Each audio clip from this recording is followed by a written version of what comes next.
John Ambrose was a scholar in our county who was particularly devoted to a practice called chi condensation.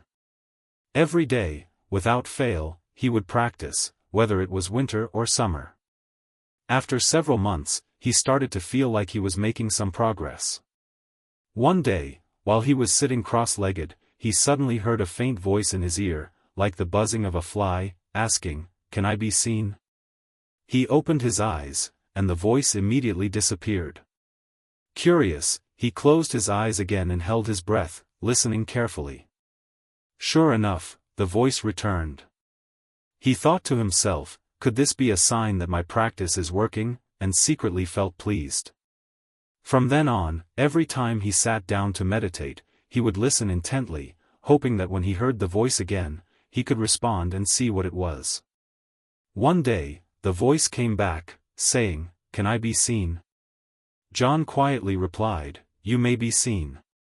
Suddenly, he felt a rustling sound in his ear, as if something was crawling out.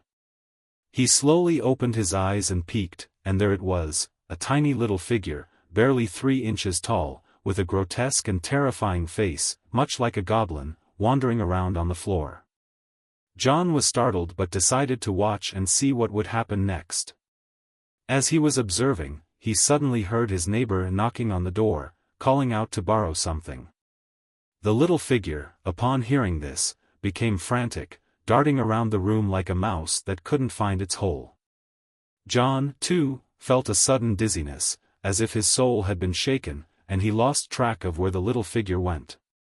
After this, he fell ill with a strange madness, crying and shouting uncontrollably.